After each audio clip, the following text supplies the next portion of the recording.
नमस्कार, स्वागत है आपका। चलिए तेज रफ्तार के साथ देखते हैं उत्तर प्रदेश और उत्तराखंड की हर छोटी बड़ी खबर।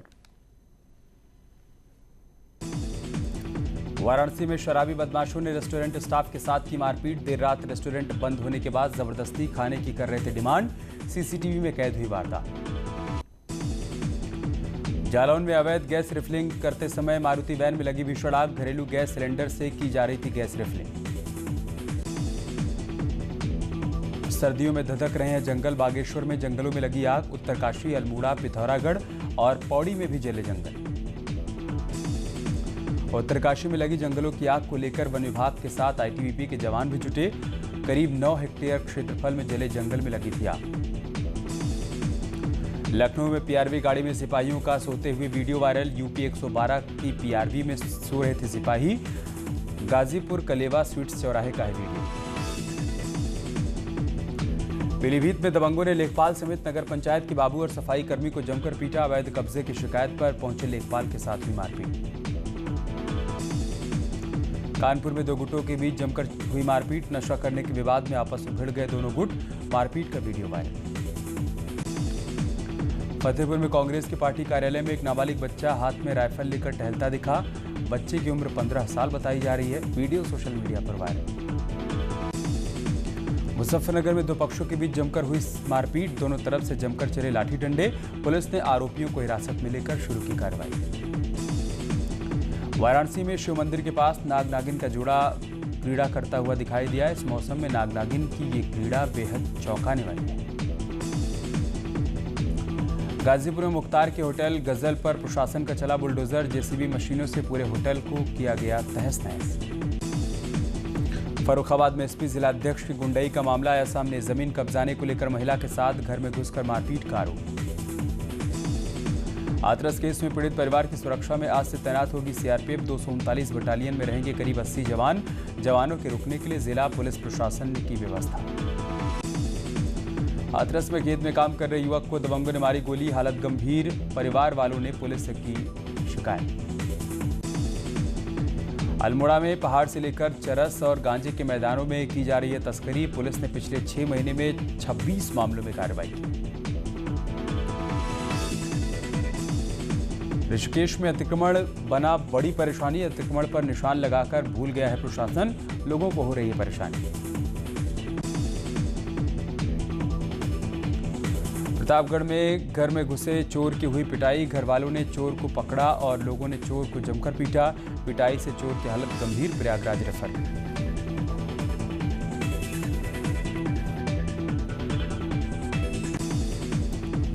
नोएडा में पेड़ पर लटका मिला युवक का शव। जारचा इलाके का रहने वाला था युवक। शव को पोस्टमार्टम के लिए भेजकर जांच कर रही है पुलिस। कानपुर में शोषण का शिकार पीड़िता के 2 दिनों से इंसाफ के लिए लगा रही है थाने के चक्कर। पीड़िता का आरोप थाने में बनाई गई महिला हेल्प डेस्क भी नहीं कर रही है सुनवाई। बदायूं में 2 बाइक की जबरदस्त भिड़ंत में 5 लोग हुए गंभीर रूप से घायल। अस्पताल में जारी है घायलों का इलाज। बिसौली ब्लॉक के सामने हुआ हादसा। कोटद्वार में जमीन के विवाद के चलते 2 भाइयों में जमकर हुई मारपीट। एक भाई ने अपनी भाभी और भाई के सिर पर डंडों से हमला कर दिया। बहराइच के इंडो नेपाल बॉर्डर पर एसएसबी और पुलिस की गश्त के दौरान एक युवक ने 160 बोरी मृत पशुओं की हड्डियां बरामद की। साइकिल के जरिए एक बोरी नेपाल से भारत ला रहा था आरोपी। लखनऊ में NH-24 पर 2 ट्रक और ट्रैक्टर ट्रॉली आपस में भिड़े। हादसे में 3 लोग घायल, जिसमें से एक की हालत गंभीर। रायबरेली में पुलिस और बदमाशों के बीच मुठभेड़। गोली लगने से 2 बदमाश हुए घायल। बदमाशों ने पुलिस पर फायरिंग की। बहराइच पुलिस को मिली बड़ी कामयाबी। छात्र का अपहरण कर हत्या करने वाले बदमाश से पुलिस की मुठभेड़। जवाबी कार्रवाई में गोली लगने से हत्यारा कलीम हुआ घायल। आगरा में पुलिस और बदमाशों के बीच मुठभेड़ में बदमाश अंधेरे का फायदा उठाकर फरार। बदमाशों ने पुलिस पर कई राउंड फायरिंग की। बदमाशों की तलाश जारी। कासगंज में तेज रफ्तार कार ने एक युवक को टक्कर मार दी, जिससे युवक की मौके पर ही मौत हो गई। हादसे के बाद फरार हुए कार ड्राइवर को पुलिस ने घेराबंदी कर पकड़ा। बांदा में सीआर के हमले से एक किसान बुरी तरह से घायल हो गया। स्थानीय लोगों ने घायल किसान को अस्पताल में भर्ती करवाया। फतेहपुर में एक महिला के साथ पुलिसकर्मियों की बदसलूकी का मामला आया सामने। महिला ने पुलिस पर अभद्रता करने का आरोप लगाया। आज से शुरू हुई अनलॉक 6 में दिल्ली सरकार ने लोगों को दी राहत। दिल्ली की शादियों में 200 मेहमान आ सकेंगे। मास्क और सैनिटाइजर होगा जरूरी। उत्तराखंड में कल यानी 2 नवंबर से स्कूलों को भी खोला जाएगा। जोरों पर है प्रशासन की तैयारियां। उत्तराखंड सरकार ने कोचिंग इंस्टीट्यूट खोलने की अनुमति दी। त्योहारी सीजन में मास्क और सोशल डिस्टेंसिंग का रखना होगा ख्याल।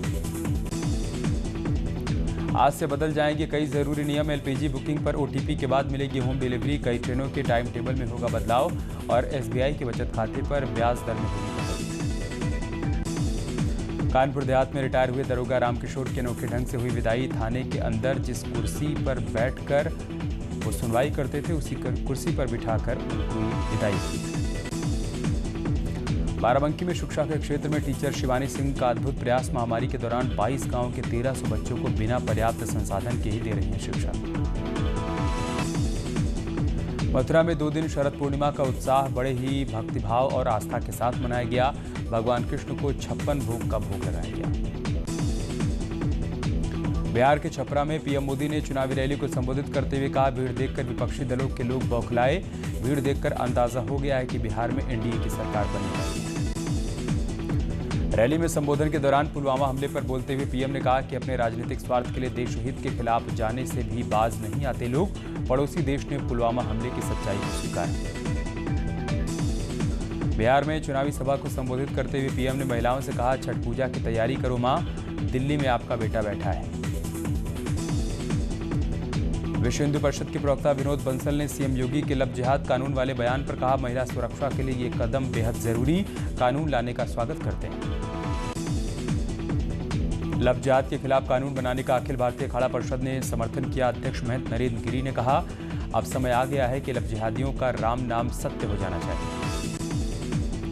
हमीरपुर पहुंची उमा भारती ने लव जिहाद पर कानून बनाने वाले सीएम के बयान का समर्थन किया। उमा भारती ने सीएम के राम नाम सत्य वाले बयान को सही बताया।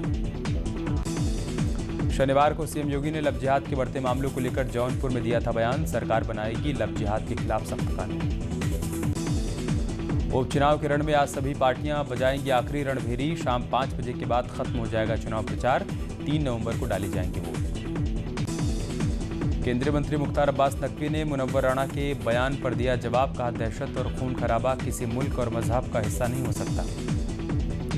प्रयागराज में फूलपुर से बीजेपी के विधायक प्रवीण पटेल को मिली राहत। एमपी एमएलए स्पेशल कोर्ट ने विधायक के खिलाफ दर्ज मुकदमा वापस लिया। चुनाव आचार संहिता उल्लंघन का केस दर्ज। बलरामपुर में एसपी के पूर्व विधायक आरिफ अनवर हाशमी को सादुल्लाह नगर थाने में हिस्ट्री शीटर घोषित किया गया। उतरौला सीट से 2 बार विधायक रह चुके हैं आरिफ अनवर हाशमी। मध्य प्रदेश के सीएम शिवराज सिंह चौहान के खिलाफ अभद्र भाषा का इस्तेमाल करने पर चुनाव आयोग ने कांग्रेस नेता आचार्य प्रमोद कृष्णम से जवाब मांगा। 27 अक्टूबर को मध्य प्रदेश के मुरैना में रैली के दौरान की थी व्यक्तिगत टिप्पणी। रामपुर में आजम खां के करीबी एसओ की बढ़ी मुश्किलें। जौहर विश्वविद्यालय के लिए जमीन के मामले में एसपी ने एंटी करप्शन ऑफिस को पत्र लिखा। एसपी सरकार में थाना अजीम नगर के एसओ थे कुशलवीर सिंह। कांग्रेस की पूर्व सांसद अनु टंडन कल यानी 2 नवंबर को एसपी में हो जाएंगे शामिल। अखिलेश की मौजूदगी में वो समाजवादी पार्टी ज्वाइन करेंगे। अल्मोड़ा में डिप्टी स्पीकर के स्टाफ में भी कोरोना के लक्षण। रघुनाथ सिंह चौहान सहित 9 लोग कोरोना पॉजिटिव पाए गए। स्टाफ में पीए, रसोईया और गनर भी शामिल। उत्तराखंड में शनिवार को कोरोना के 413 नए मामले आए सामने। बीते 24 घंटे में 12 लोगों की मौत। देश में कम हुई कोरोना की रफ्तार। भारत में कोरोना का कुल आंकड़ा 81,84,000 के पार हुआ। भारत में कोरोना का कहर जारी। पिछले 24 घंटे में 46,964 नए कोरोना के केस आए सामने। कोरोना से लगातार हो रही लोगों की मौत। पिछले 24 घंटे में 470 कोरोना मरीजों ने गंवाई अपनी जिंदगी। कोरोना से लोगों की जान पर बनाई मुसीबत। अब तक देश में 1,22,000 से अधिक लोगों ने कोरोना के चलते गंवाई अपनी जान। दुनिया भर में जारी है कोरोना का कहर। पूरी दुनिया में 4,63,94,000 के पार हुई कोरोना मरीजों की संख्या। दुनिया भर में लाखों लोगों ने गंवाई कोरोना से अपनी जान। पूरी दुनिया में अब तक 12 लाख से ज्यादा कोरोना मरीजों की हुई मौत। देहरादून के शाक्य अकेडमी के बौद्ध मठ में टीचर नुमांग लेखपा ने आत्महत्या की। सुसाइड नोट भी बरामद हुआ। खुदकुशी की वजह बताई गई बदनामी। रुद्रपुर में 12 अक्टूबर को हुए पार्षद प्रकाश धामी हत्याकांड का खुलासा। यूपी के अलीगढ़ से शार्प शूटर गिरफ्तार। पूर्व पार्षद ने कराई थी राजनीतिक रंजिश के तहत हत्या। चमोली के पहाड़ी इलाकों में जमने लगा पानी। बद्रीनाथ में रात में माइनस में पहुंच रहा है तापमान। कांच की तरह चमक रहे हैं छोटे झील और नाले। मुरादाबाद में पिता और बेटी की हत्या से मचा हड़कंप। मृतक नजरू प्रॉपर्टी डीलिंग का काम करते थे। मामले की जांच कर रही है पुलिस। सोनभद्र में अज्ञात चोरों ने घर में घुसकर लाखों की चोरी की। 15,000 रुपए की नकदी सहित लाखों की ज्वेलरी लेकर फरार हुए चोर। चोरों की तलाश कर रही है पुलिस। सहारनपुर के गांव घाटमपुर में जमीन बंटवारे को लेकर हुई कहासुनी में एक व्यक्ति को गोली लगी। पुलिस ने घायल को हॉस्पिटल में भर्ती करवाया।